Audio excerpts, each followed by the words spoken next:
예, 지금 이 자리가 축복의 자리임을 믿습니다. 예, 기도하심으로 우리 에미 훈련 시작하겠습니다. 기도하겠습니다. 하나님 감사합니다. 저희를 이 자리에 불러주시고 또 하나님의 마음을 배울 수 있게 해주셔서 감사합니다. 이 시간에 온전히 하나님의 뜻이 무엇인지 잘 깨달아 아는 시간 되게 도와주십시고 그 뜻대로 살아가는 저희들 될 수 있도록 도와주시옵소서. 감사드리며 예수 그리스도의 이름으로 기도드립니다. 아멘. 예, ME 훈련입니다. 미션 익스포저라고 하는 그런 책을 가지고서 수업을 하는 건데 혹시 이 책 아세요? 모르세요? 예. 이 책의 모태는 미션 퍼스펙티브라고 굉장히 두꺼운 책입니다. 이 정도 두께가 되는 책인데요.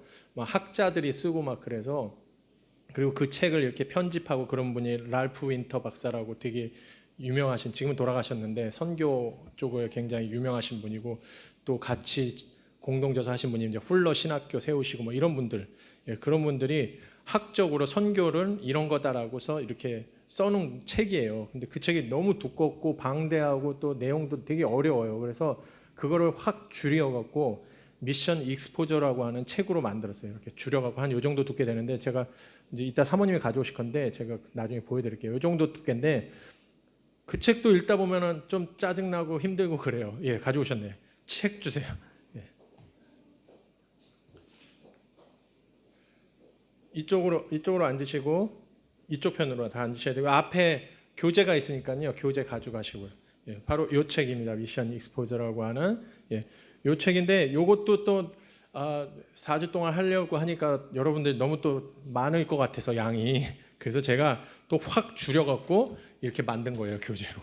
예, 요 정도의 두께로 확 요점 정리를 해놓은 겁니다. 그래서 여러분 원래는 이거 하면서 매주 이거 본문을 읽어와야 되는데 이거 읽으려면 이것도 또 읽기 힘드실 것 같아갖고 그래서 요거로 만든 거니까 요거는 꼭 읽어오시기 바랍니다. 아시겠죠? 그래서 오늘은 이제 이 책 펴보시면은 일과 성경적 관점, 그래서 하나님의 이야기, 이해하기 이렇게 되어 있거든요.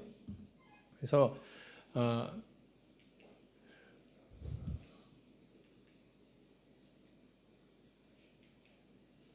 안 되네요.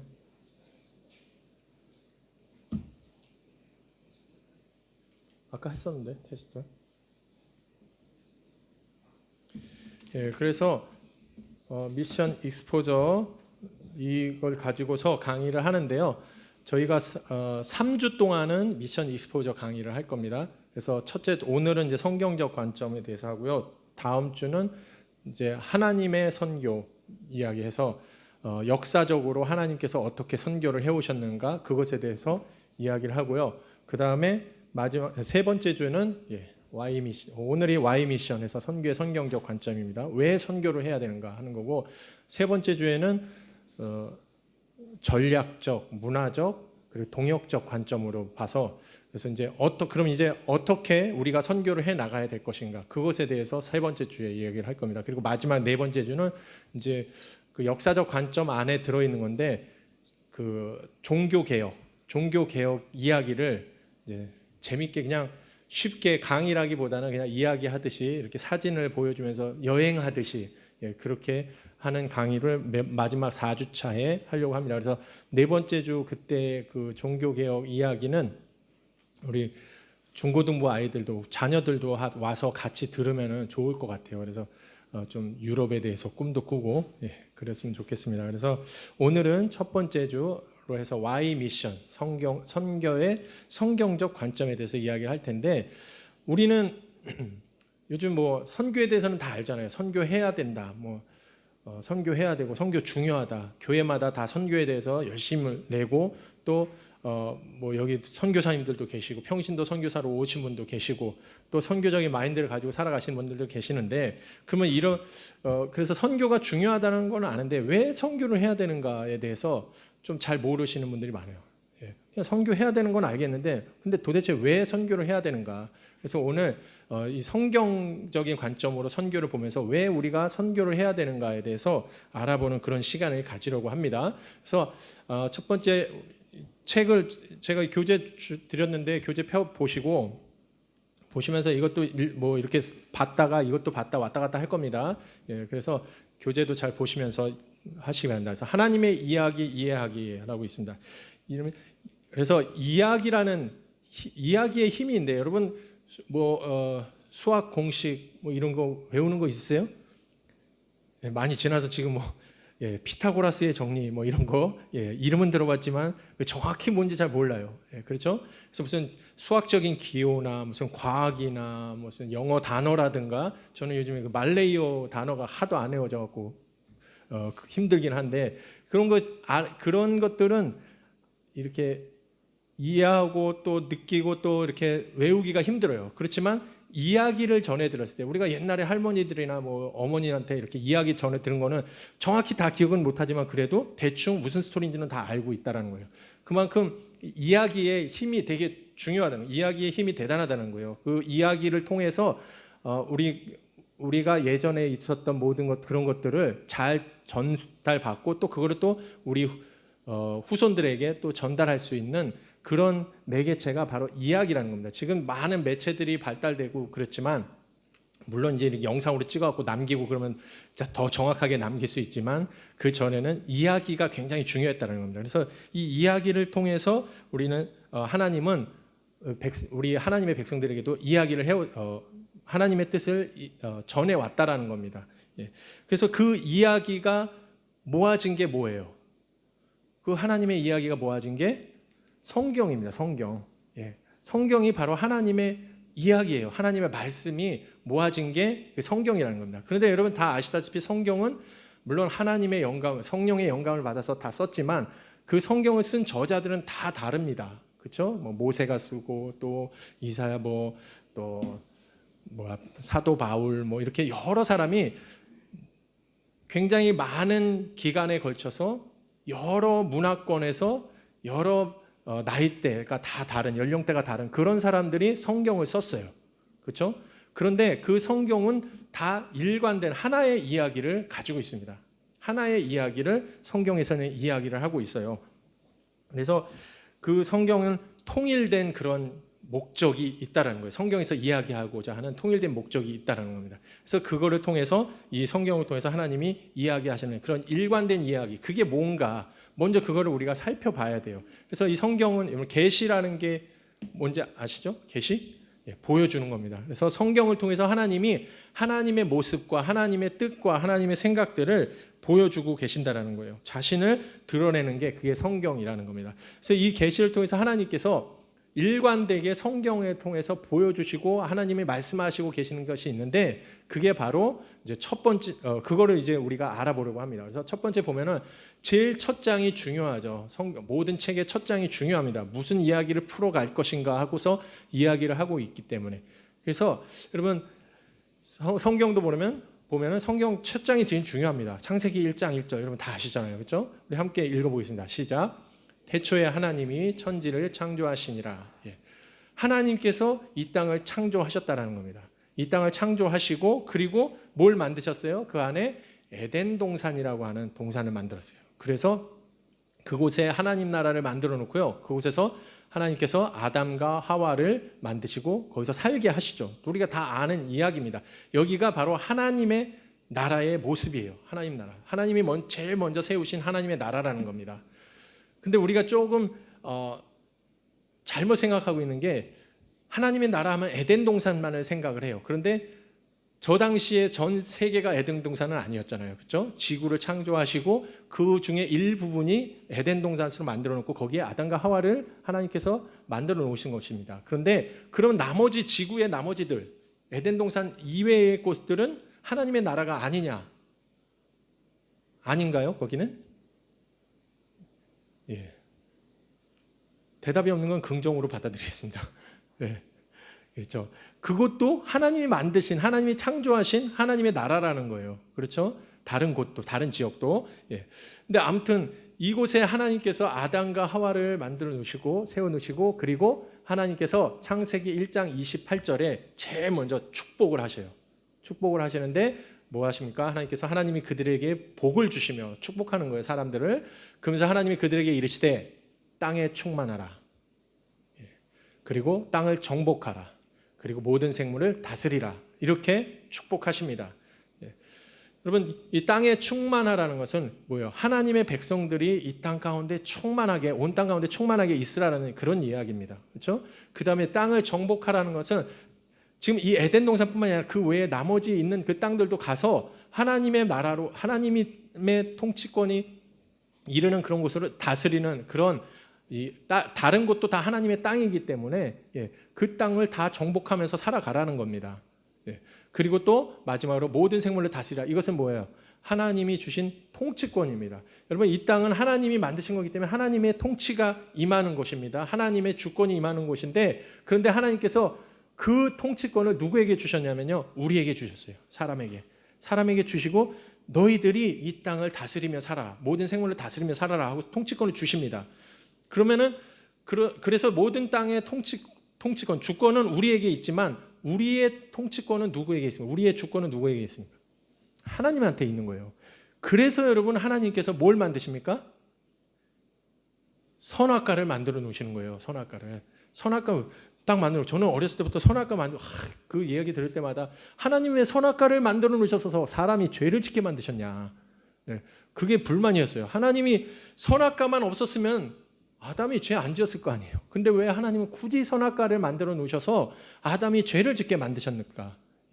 근데 그 이유가 바로 이겁니다. 하나님은 선악과를 만들어 놓으시고 아담과 하와에게 이야기합니다. 너희가 다 먹을 수 있지만 이거는 먹으면 안 돼. 그건 뭐냐면요, 너희가 모든 생물들을 다 다스리고 모든 힘이, 주권이 너희에게 다 있지만 너희를 다스리는 사람은 나야. 그걸 기억하게 하기 위해서 선악과를 만들어 놓으셨다는 겁니다. 그래서 아담과 하와가 선악과 보면서 매번 그래요. 아, 맞아, 우리가 저거는 못 먹지. 여러분, 그 땅 가운데서 아담이 이 동물을 부르면은 그게 호랑이라고 부르면 호랑이가 됐고요, 사자라고 부르면 사자가 됐어요. 그렇죠? 동물들이 다 나오잖아요. 성경에 보면, 성경 잘 안 읽고 있어서 잘 모르나 본데, 거기 창세기 읽어보시면 나와요. 거기에 동물들이 막 나옵니다. 그러면 아담이 야, 너는 뭐야 하면서 이름을 다 붙여줘요. 그리고 모든 걸 다스리고요, 거기에서 무슨 일을 합니까? 가만히 있어도 이 열매들이 막 자라갖고 저절로 자랍니다. 막. 그래서 먹고 모든 것을 통치하는 게 아담과 하와였어요. 그 에덴 동산 안에서. 그러다 보면요, 인간은 나약해갖고 자기의 본분을 망각을 해요. 그래서 마치 자기가 신인 양, 모든 동물들이 다 나를 따르잖아요. 내 명령에 다 따라 살아갑니다, 동물들이. 그러니까 자기가 신인 양 그렇게 착각할 수 있다라는 거예요. 그래서 하나님께서 선악과를 세워놓고, 야, 너는 피조물이야. 네가 창조주가 아니라 피조물이야. 그러니까 이 나무를 보면서 항상 기억해라. 내가 나를 통치하시는 하나님이 계시다라는 것을 기억해라. 그런 의미로 선악과를 만들어 놓으셨다라는 겁니다.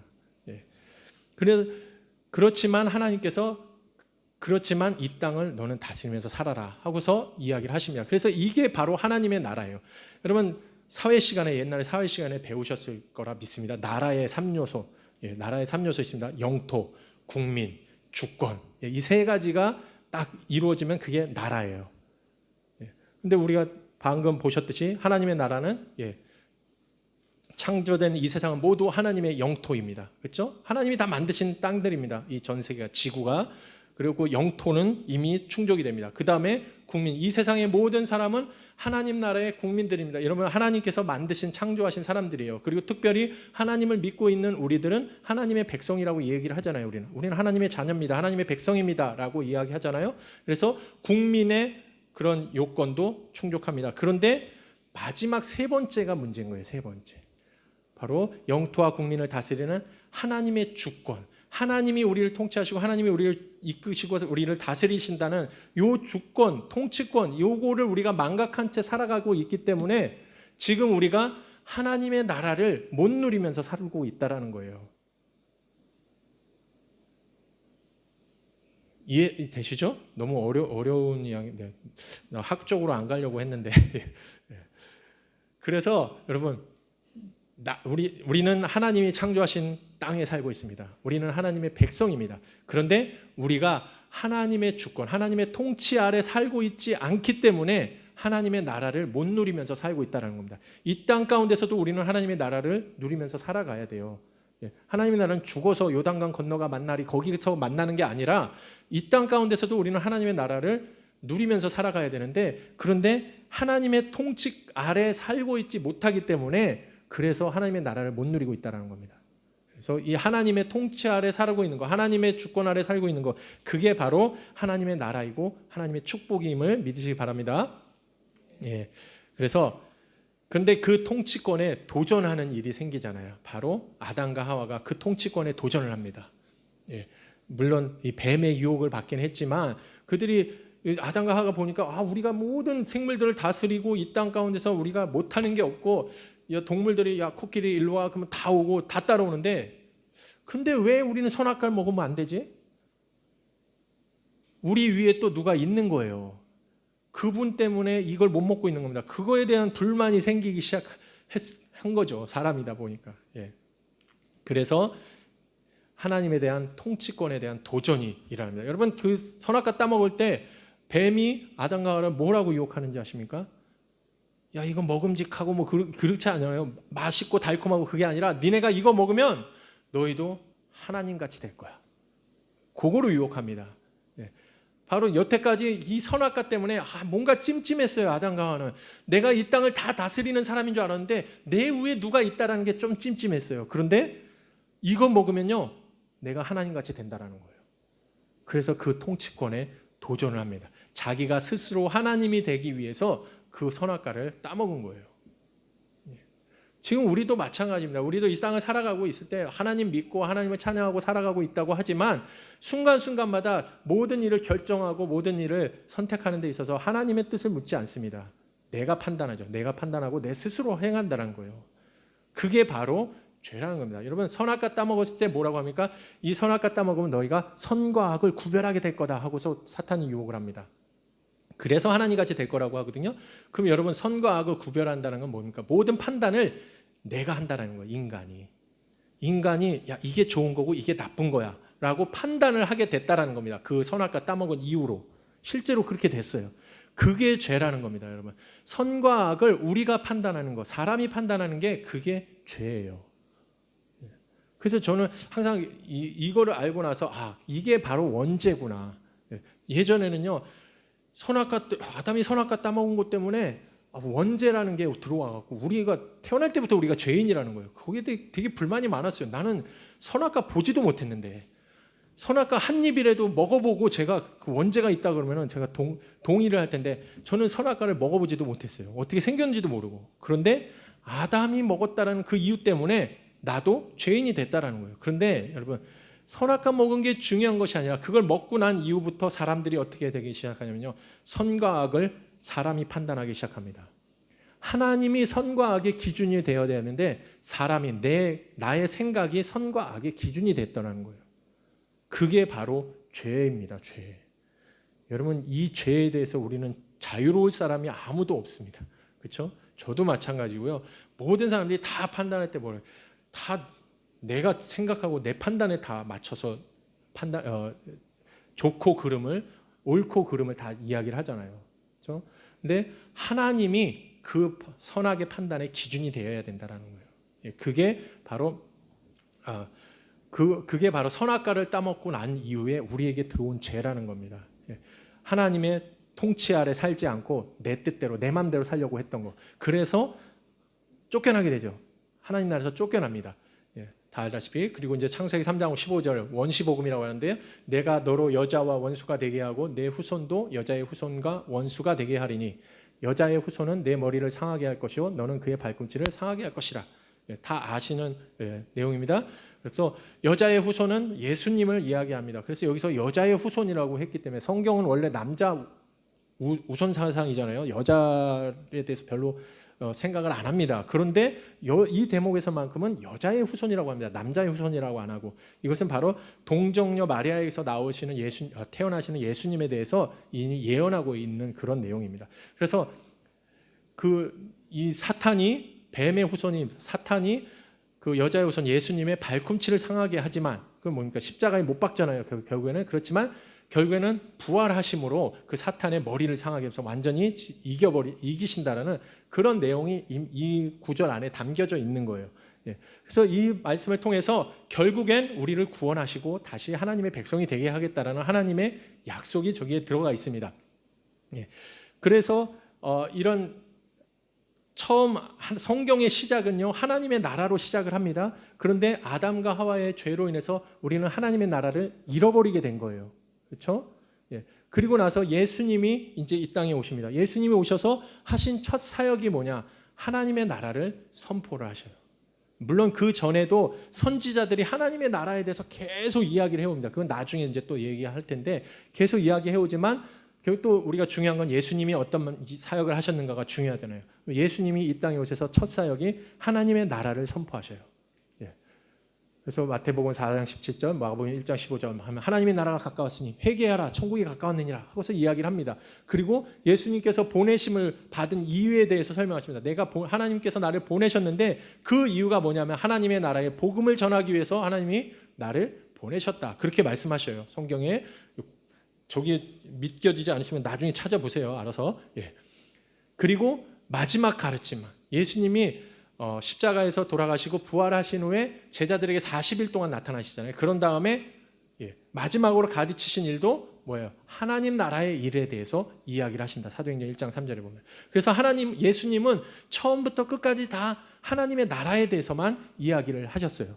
또 우리가 잘 아는 사도 바울이요 보면은 하나님의 나라에 대해서 강론하고 사도행전 20장에는 하나님 나라를 전파하고 28장에는 하나님의 나라를 증언하고 28장 31절에는 하나님의 나라를 전파하고 사도 바울도요 하나님의 나라에 대해서만 끊임없이 이야기를 합니다.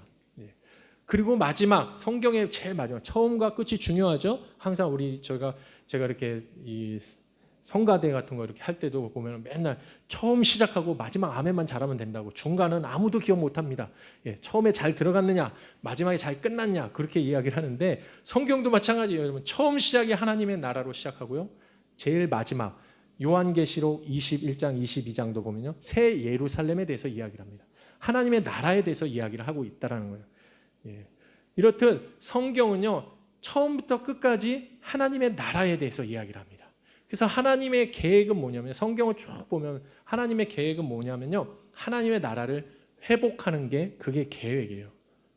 지금 요한계시록에 나와 있는 새 예루살렘은 아직 오지 않았습니다. 그렇죠? 우리가 앞으로 갈 곳인데 지금 그 중간 단계예요. 지금 하나님의 나라가 그 에덴 동산에서 우리가 죄를 지어서 쫓겨나게 됐잖아요. 지금 그 중간 단계에 우리가 있는 겁니다. 하나님께서 계속적으로 이스라엘의 선지자들을 통해서 또 예수님이 하나님이 직접 오셔서 하나님의 나라에 대해서 이야기를 하고 사도 바울을 통해서 하나님의 나라에 대해서 계속적으로 이야기를 하면서 우리에게 요구하시는 게 뭐냐면은 바로 하나님 나라를 회복하라는 겁니다. 회복하라. 그리고 결국엔 우리는 약속을 받은 겁니다. 새 예루살렘을. 그렇게 회복될 겁니다. 그런데 그 중간 단계에 우리가 있는 거예요. 그래서 이 하나님의 나라의 회복. 그래서 여호수아서를 우리는 많은 신학자들은 가나안 정복사라고 이야기합니다. 정복한다고. 그런데 저희는 선교 쪽에서는 정복이라고 얘기하지 않아요. 정복하면은 우리 땅이 아니었던 것을 가서 빼앗는 그런 느낌이 있잖아요. 그래서 정복사라고 안 하고 가나안 회복사라고 이야기합니다. 이미 그 땅은 하나님의 나라였어요.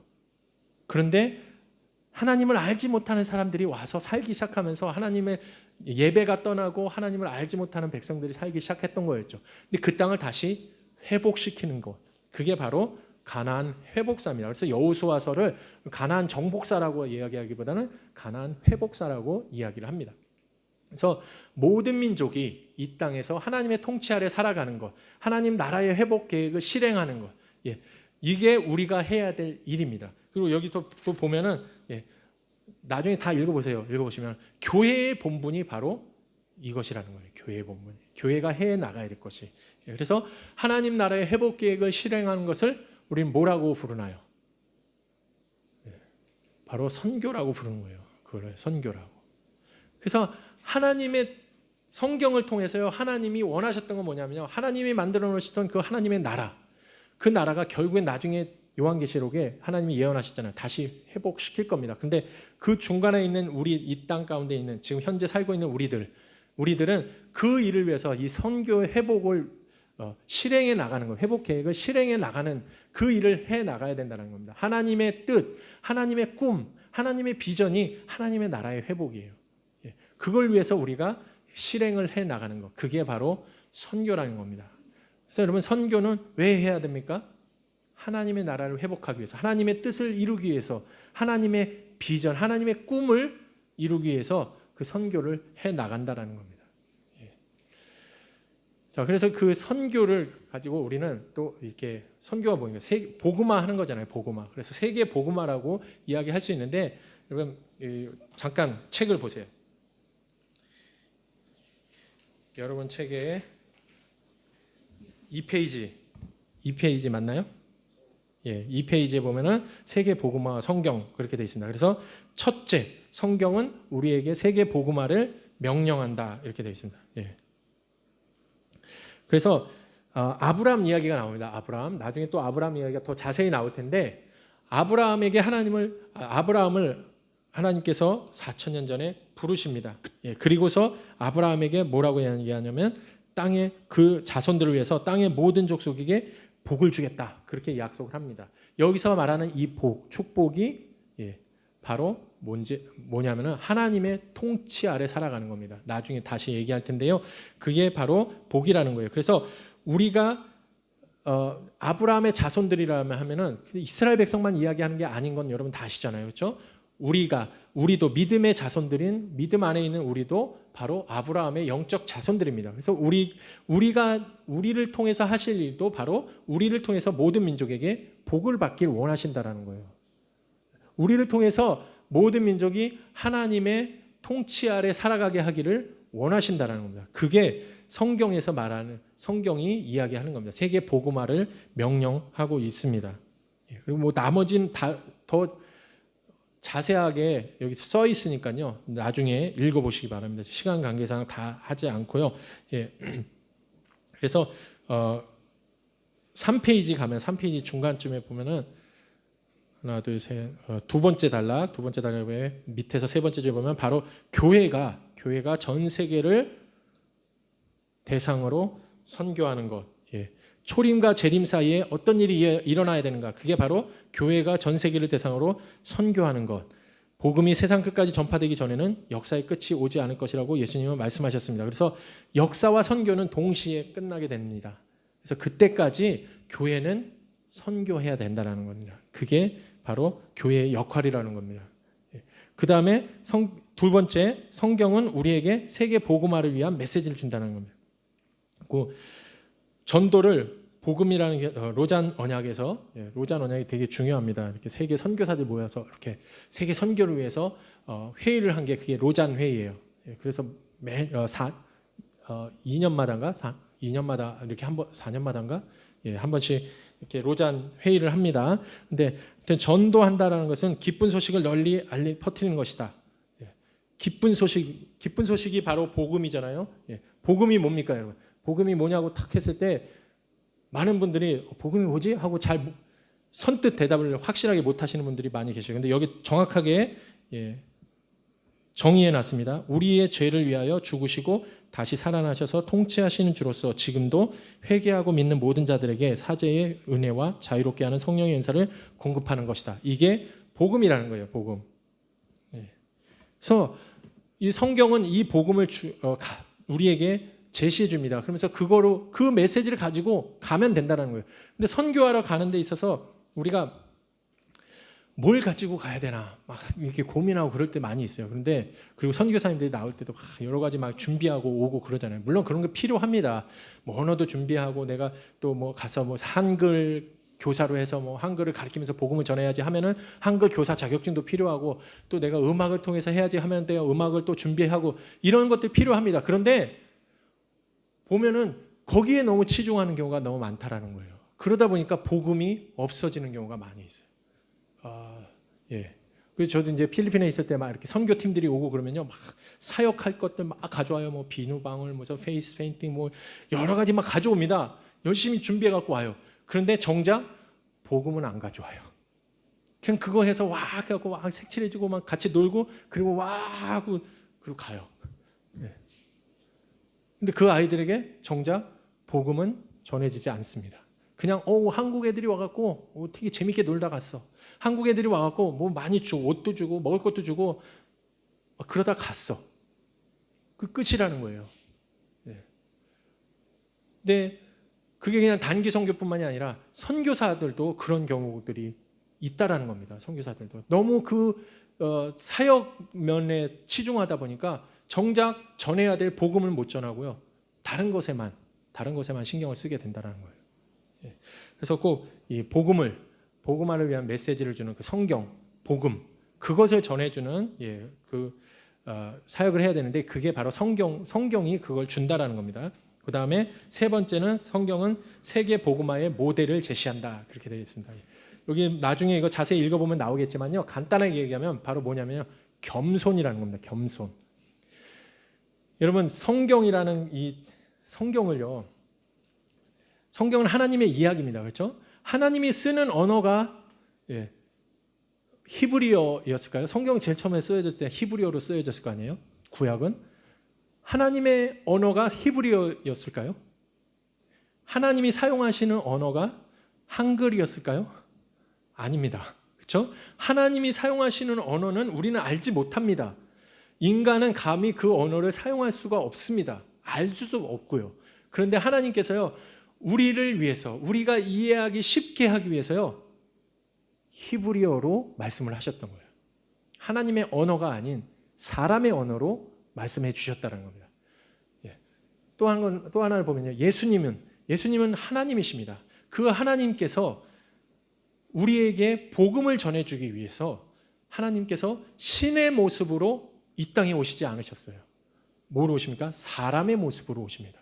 약하디 약한 사람의 모습으로 오셔갖고요. 그래서 배고프시기도 하시고 울기도 하시고 아파하시기도 하고요. 고통을 당하기도 하셨습니다. 여러분, 제가 만약에 신이었다면 저는 그런 모습으로 오기 싫습니다. 내가 왜 연약한 그런 인간의 모습으로 와갖고 이들을 위해서 복음을 전해줘야 됩니까? 그런데 하나님은 인간의 모습으로 겸손하게 낮아지셔서 인간의 모습으로 오셔서 우리에게 복음을 전해주셨다는 겁니다. 이게 바로 선교의 모델이에요. 여러분, 우리가 선교지에 가면요, 주로 우리보다 못한 나라에 선교하러 많이 가잖아요. 그렇죠? 아프리카나 무슨 동남아나 뭐 여기는 그나마 그래도 괜찮은 나라예요. 그런데 더 오지에 가면은 진짜 못 살고 헐벗고 그런 사람들이 살잖아요. 그런 곳에 선교사님들이 들어갑니다. 그런데 이 예수님의 모델로 딱 겸손의 모습으로 가야 되는데 그러지 않을 때가 너무나 많아요. 그렇죠? 그러다 보니까 나는 한국에서 왔어.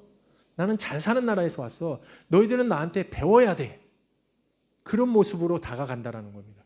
그랬을 때 그 선교는 제대로 되지가 않습니다. 나중에 이제 그 문화적 관점 얘기할 때 더 자세히 나올 겁니다. 거기서 어떻게 우리가 그들의 문화에 들어가서 선교를 해야 되는가 더 나올 텐데, 그래서 그때를 위해서 오늘은 더 이상 깊이는 안 들어가 있습니다. 그런데 여러분, 그거라는 거예요. 그 나라에 가면요, 그 나라 사람들과 같은 삶을 살아가면서, 그리고 그들과 더 겸손하게, 내가 더 위에